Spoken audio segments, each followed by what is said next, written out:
this film today is first class from Heathrow Terminal 5 to New York, JFK. Took this flight in September.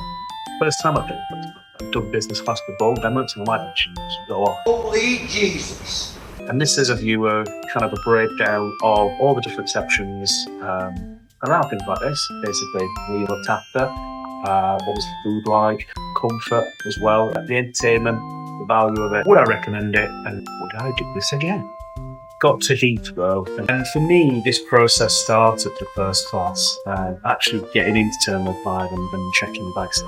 Up to the right, you've got the first class section where you've got your own check-in bag. And I remember when we booked this, it's got its own security process that you go through. It leads you directly into the lounge itself, which is quite cool. First impression of the staff is pretty appalling. Oh, hold on, bro. How? Normally you can go, hi, morning. Imagine me go, morning. Can I grab your passport? Didn't have. It went like this. Passports. Wow, so this is how it begins. Yeah, you could have a bit more of a better kind of bedside manner. But then I'm like, is it a UK thing? Because everybody bloody miserable in the UK. Like, when you fly BA first class, you expect someone to be a little bit pleasant when they meet you. Yeah, it's one of the best. I use this example quite a lot. Say, for example, you buy a Sony TV, and the packaging turns up and it's got Sony TV on the side, and you open it up and it's a Toshiba. That TV's going back. When you pay for a level of service, that's what you expect, which I know how it sounds, but... Do me a favor, please. Get out of here. Get out of here, man. I'm saying. When I fly with Ryanair, I expect to be treated like caca. I expect to kind of have that moment of crossing my fingers thinking, I hope we get there. I hope we get there. So you get past that and we get through security and then we're into Concorde. At this point, it just goes up. It's got like this mezzanine where you sit and you can eat and you can kind of look over at the runways and stuff. But the staff inside of it, they couldn't do enough for you. Like, they kept on coming over and asking you security questions. It was really nice that you could kind of sit and just talk, and there's just people walking through just casually asking if they're drinking your life, and they make it pains to make sure that you know that you can have anything open in your life. And then you kind of they take it another step further when you get on the plane, the staff. Like, they know your name, you kind of allocate people that look after you through the flight. And that leads on to like when you're asking for help and stuff, like it's 5-star. It's like they can read your mind. Not again! You might have a thought that you want something, but they're over instantly. It is without doubt the best service I've ever had. But I do need to talk about the flights a little bit. And the attitude of everybody, apart from that one person, incredible. From London to JFK, they were incredible. Food. It's so good. I've been to top-notch restaurants. I have not eaten food. The first thoughts I had was when we sat down in the comfort and we were having breakfast and you see the menu, you can literally have whatever you want. Pastries, you get the English there. And then the coffee is... But then you get on board. The nuts and the olives and how they're made out, they're already waiting for you as you walk in. And the only thing they've been taking order for is to drink you walk in. And then you've got your menu. And then you open up the menu, and it's basically a la carte. You can have whatever you want again whenever you want it. But then you've got your drinks, and any drink, whatever you want, menu there. Food more than top class first and so there's lots of hot and water. It's absolutely incredible the choices that you've got. Like I said, like the main thing for me, and it's ridiculous saying this, flight wasn't long. How often do you feel like that? The flight wasn't long. I came away thinking the pilot could turn the plane around and I could fly back to Heathrow and I'd be alright. Because again, my first class is a big deal. Like, it's a good bucket list thing for me. And you don't know when you're going to do it again. So you get on it and you kind of want to experience it all.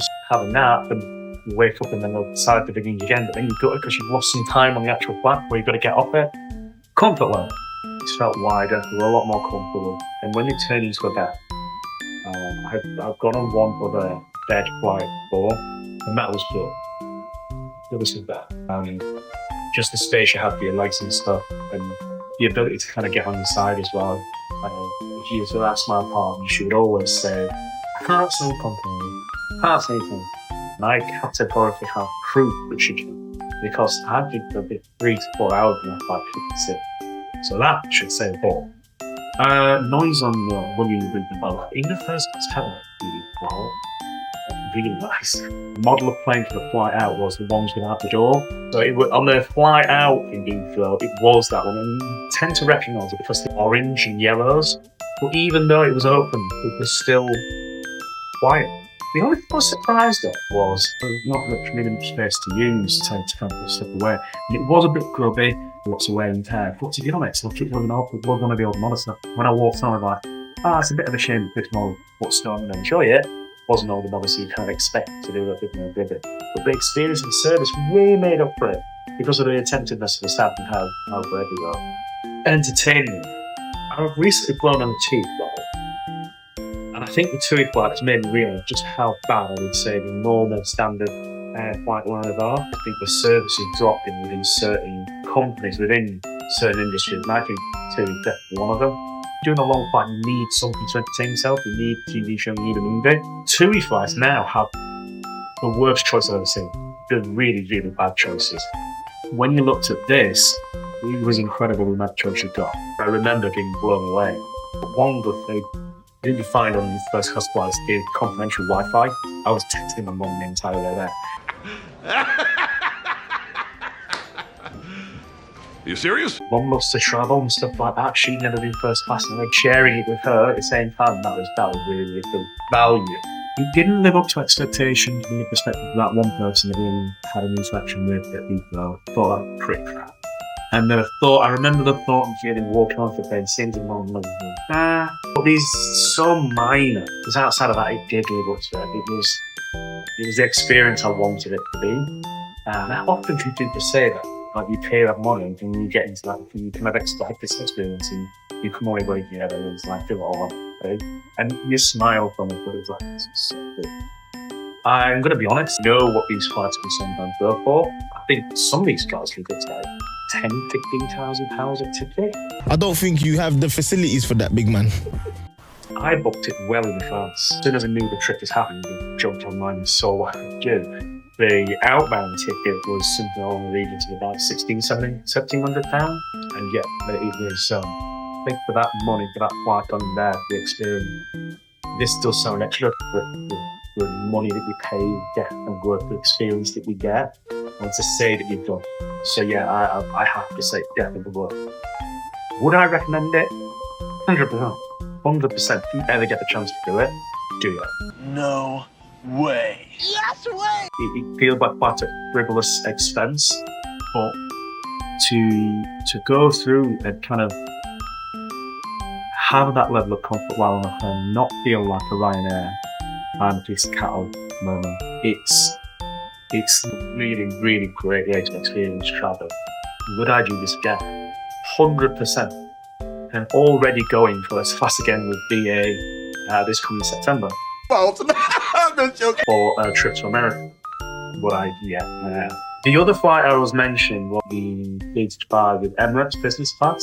I remember one of the conversations that we had when we got off that flight was, well, how does this rank to us? The question that we were left with was, if this is BA first class, I would love to know what it's like to go in Emirates first class. Because they're quite similar. The difference is the service on BA and the room you get within the seat. Everything else, Emirates take. The food on Emirates was better than BA. The difference was, have the flexibility of having whatever you want when you wanted it, you were given it at set time. But that's the trade-off between business and first, right? It's, I'm smiling and thought about it. Like, it genuinely is one of the best things I've ever done. I hope you enjoyed that. If you want to see more, let me know.